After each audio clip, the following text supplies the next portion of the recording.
The Ethiopian Human Rights Commission calls for the release of 9,000 Tigrayans held against their will in IDP camps. Video games featuring African Football League clubs. The first games of their kind on the continent features local league clubs and 10 virtual clubs. In Mozambique, an artist painting with his feet illustrates compassionate scenes of women and girls whose hardships have increased with the pandemic.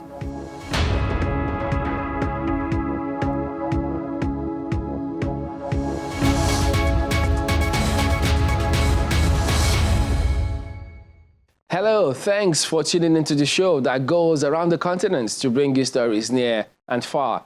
I'm Chamberlain Osoa, Channels Television here in Lagos. I'm joined by Vincent Makori from Voice of America in Washington. Well, thanks. I'm Vincent Makori at the Voice of America. Happy to be with you again for another edition of Africa 54. Let's start off with the latest from Nigeria. Chamberlain Osoa in Lagos brings you that story. Well, that's right, Vincent. After years of effort, African Football League clubs now feature in video games. The effort, which is the first on the continent, features local league clubs and 10 virtual clubs. Computer coder Victor Danian says he ventured in to address a situation where no club on the continent showcases in the football video games around. My name is Victor Danian, and I'm the creator. As a football fan at the university, coder Victor Daniel was frustrated that video games showcase clubs and players from across Europe but lack the local stripes and stars of his native Nigeria. He was determined to change that. 3 years of tinkering and hundreds of lines of code later, he launched what he believes is the first African football video game in May, Vixen Virtual. The game is a modified version of Japanese game maker Konami's blockbuster football simulation Pro Evolution Soccer, featuring 50 clubs and more than 1,400 players from across Nigerian leagues. So it's down to business here. He'll hammer it! And he's there to make a great save. That wasn't the easiest. I told somebody, okay, that one day we can even see ourselves in video games. One of the players, and he said, it's not possible. Maybe 2030 something or 2050 something, that Nigeria is not possible.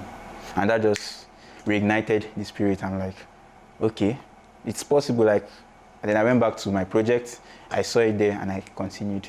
Since launching in May, Daniel's game patch has only been downloaded a few dozen times, but it's already won fans on the pitch and the sofa.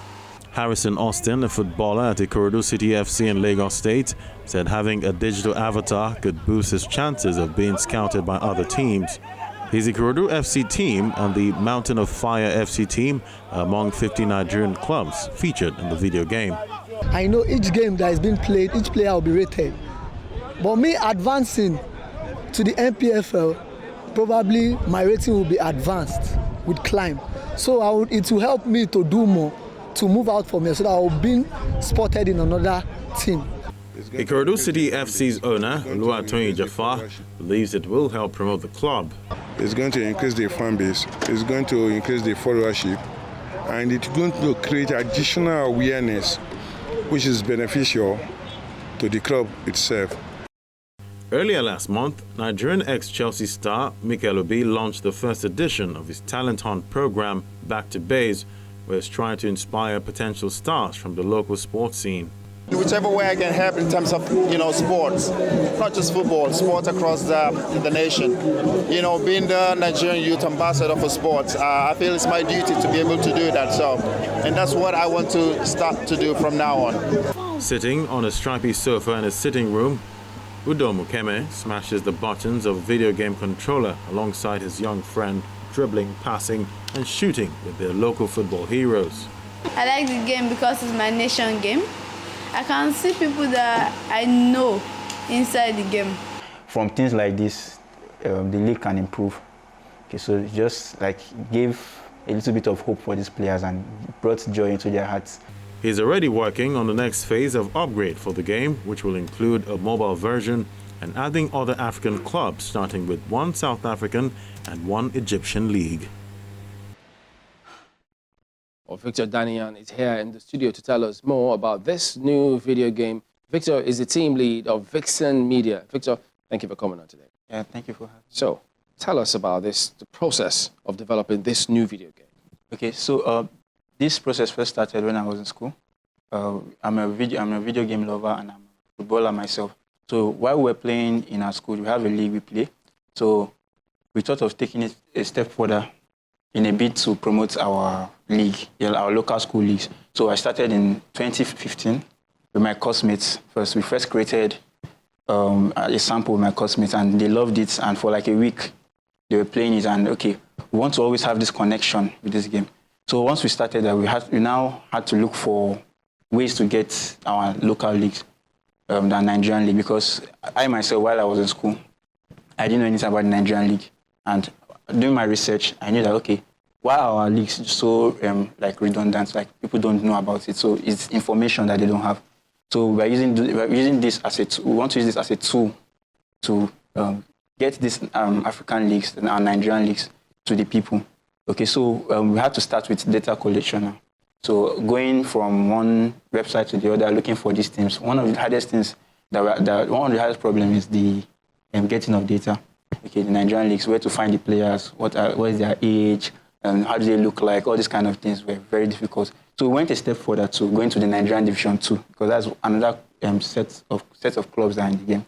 So we took the data, got the data from these websites, collated them together, got added other things into the game, like the ambience. You know, if you're playing other video games, you see like the cheer of these popular clubs.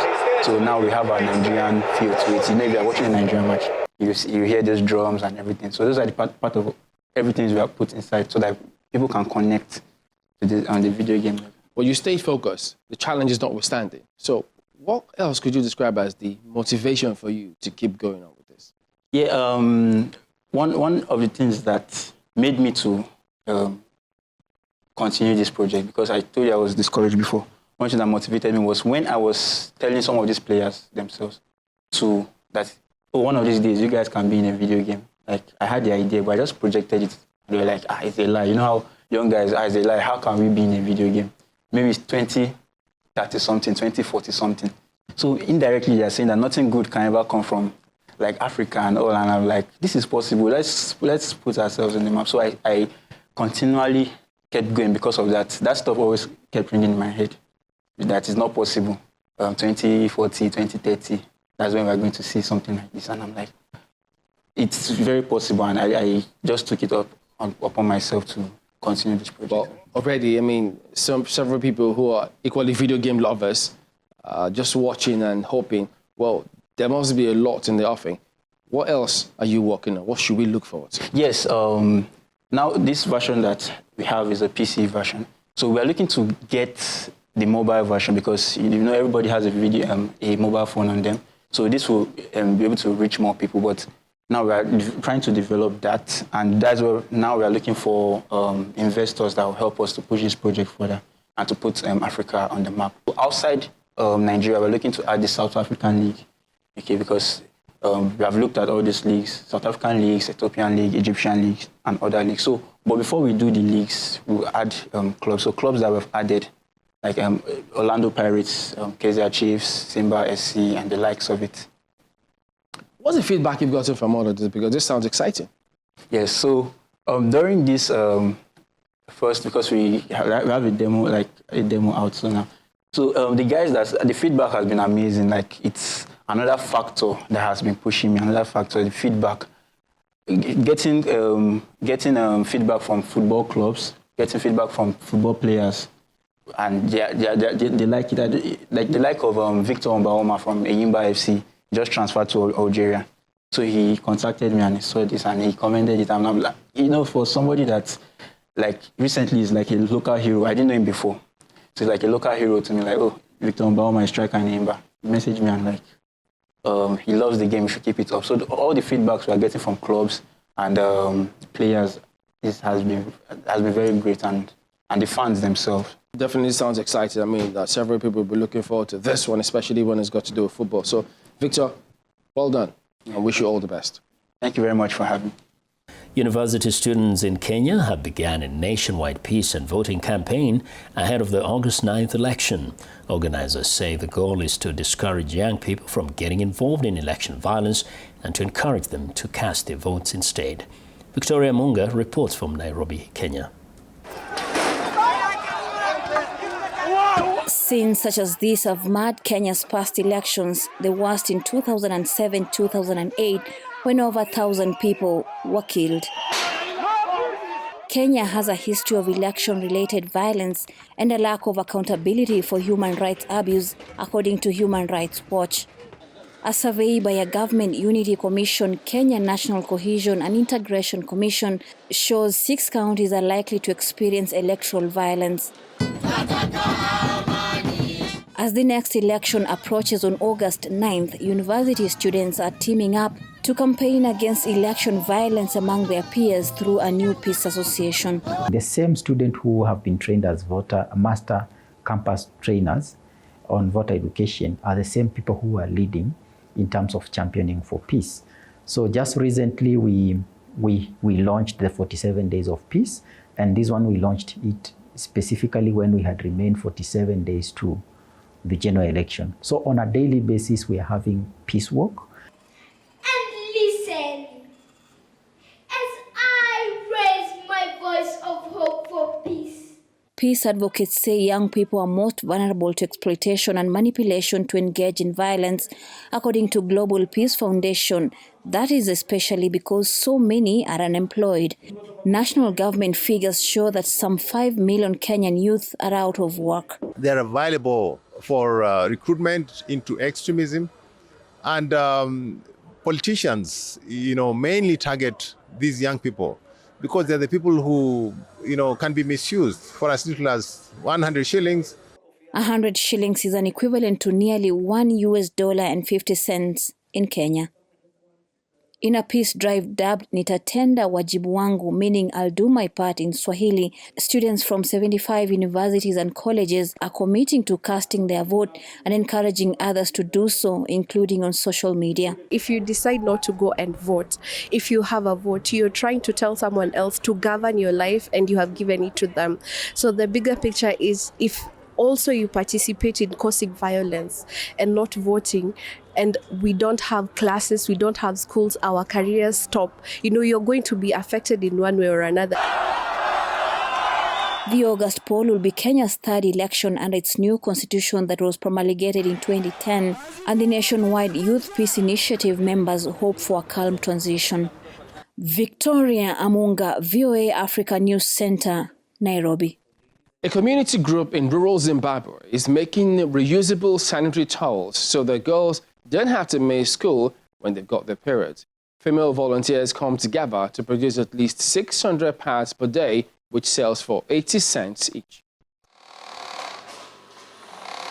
The Chiedza Community Welfare Trust in Zimbabwe's Mutasa district started sewing cloth sanitary pads when founder Gladys Mukaratirwa realized that local girls were missing school every month because they couldn't afford disposable hygiene products. We're paying school fees for girls, adolescent girls in secondary school, and every month some girls would miss school 2 to 5 days per month. Which worried us, and also their results were not good. If we calculate 2 to 5 days per month, it's about 45 days per year school time which is wasted. So we realized that there was need for them to have a sustainable source of sanitary pads. The pads are carefully designed and produced using cloth and flannel fabric to keep them lightweight and easy to wash and dry. As a former teacher, the 60-year-old has dedicated her life to empowering and teaching young women in her village skills that can ensure that they earn an income to feed their families. The reusable pad costs 80 cents each. And this reusable pad can be used for 18 months. It's used, washed, and dried. It's dried in the sun. The sun is strong enough to sanitize this pad. Any microorganisms, harmful microorganisms, can be destroyed by the sun, and the pad is used again. The sanitary pad is not only durable, it's also affordable. The group, run by female volunteers, sells at a low price to locals and to charities across Zimbabwe for distribution to schoolgirls and vulnerable young women. This pad is very cheap, and you can use for a year and 6 months for just $4 for a pack of 5. It means for a year, you don't have to worry about buying pads. $4 pack of 5. With all hands on deck, the factory makes about 600 pads per day.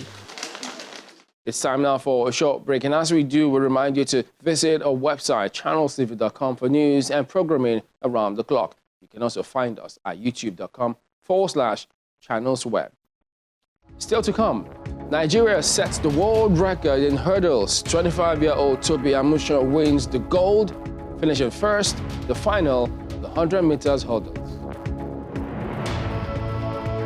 Welcome back to Africa 54. I'm Vincent Makori in Washington. In northern Ethiopia, ethnic Tigrayans in camps for displaced people say they are being held against their will because of their ethnicity. After being forced from their homes, VOA was able to access 2 of the camps where inhabitants say they are not allowed to leave despite lacking food, water and medicine. And Wilkins reports from Semera, Ethiopia.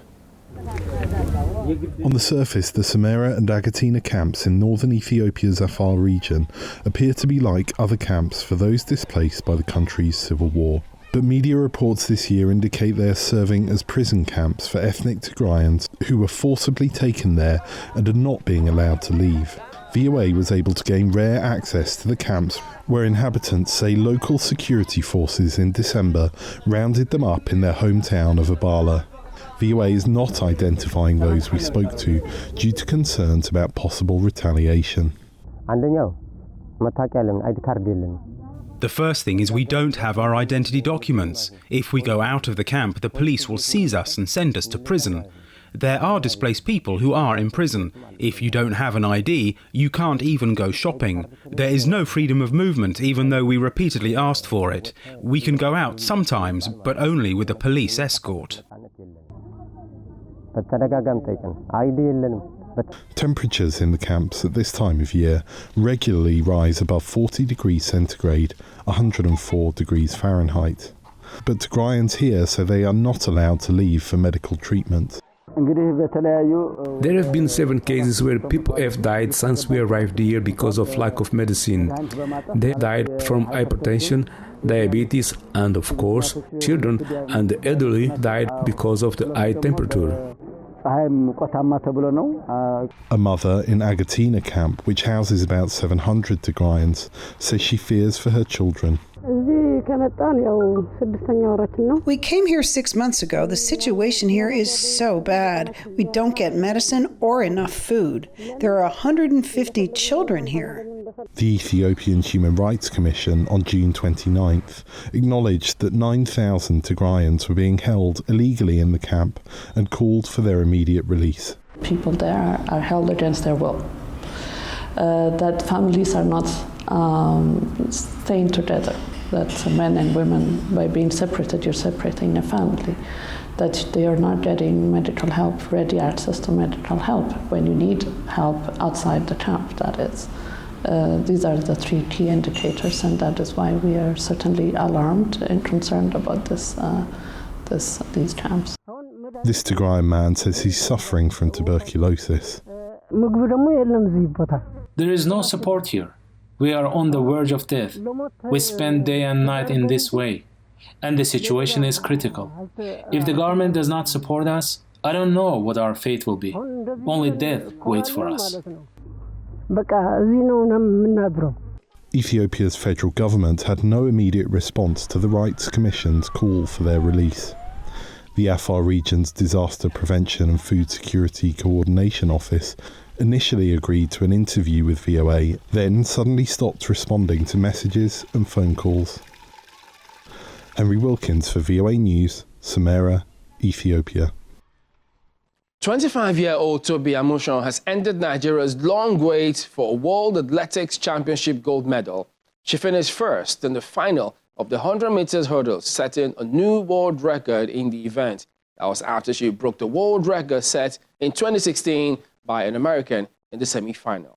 Games 1 to 8 are due to be occupied from those that made it through the first round qualification. Fire from Nigeria, Tobi Amusan.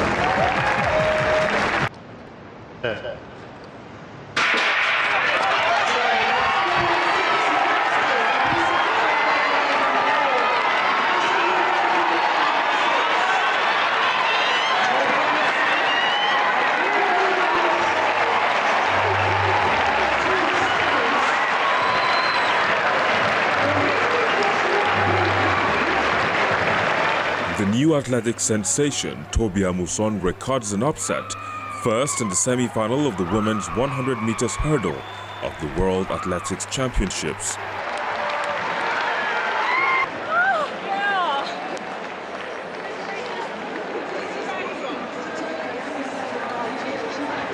Amusan steals the show, rocketing to a new world record of 12.12 seconds.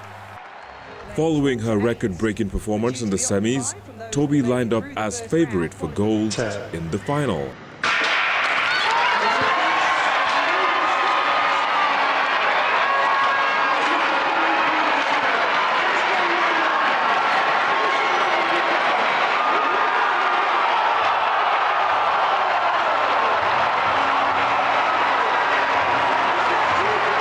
She wins gold in what was initially announced as the world record 12.06, although excessive wind speeds meant her time was ruled out.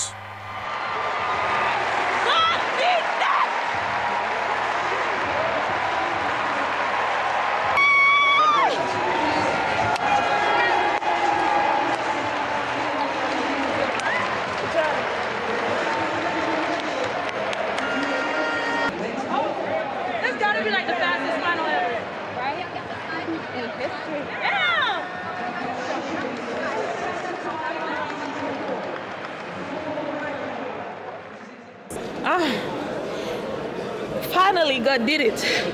I'm so thankful to be out here, you know. It's been a journey. I couldn't be more thankful to the man of God for keeping me healthy and be able to, you know, showcase my talent, and I'm just thankful. Nothing is impossible, you know. I worked really hard, I trained really hard. It was just long due, and, you know, God showed up today, and thankful. For Tobi, third time is a charm after making the semis on her debut in London in 2017 and finishing fourth in Doha 2 years later. Nixar Benedito, an artist in south-central Mozambique, has physical disabilities that have limited the use of his hands, but honed his determination and empathy. Andre Baptista reports from Chimiwayo, capital of Manica province, in this story, narrated by Karl Gunsberg. Nictar Benedito knows about coping with limitations. He was born with a condition that twisted his limbs and hampered the use of his hands and arms. Undeterred, the Mozambican man taught himself to draw and paint with his feet to better express himself. The artist says the COVID-19 pandemic is the biggest obstacle he has encountered in his 37 years. It inspired him to produce a series of works he calls The Cry of the World. I've been painting what the world cried many times. This series portrays women and girls for whom the COVID pandemic has been particularly hard. UNICEF has reported widespread increases in child marriage and cutbacks in girls' schooling, a concern also expressed by authorities in Mozambique's Manica province, where Benedito lives. His new works focus on females, some pregnant, all struggling. When COVID started, people in rural areas didn't understand what it was. These women carried everything and left the village because they thought COVID-19 was a spell. That's why they appear on their backs. One piece shows a beautiful girl setting out in the morning with a hoe and jar. She looks sad because she's missing school, Benedito said. She must go to work in the field, something she didn't want to do, but she's forced to do so because she has married early. Pandemic restrictions have prevented Benedito from exhibiting his work beyond his modest home in Chimoio town. He said he has sold paintings to his friends, but also depends on a monthly government food basket to make ends meet. He's not complaining. For me, art is not about the money.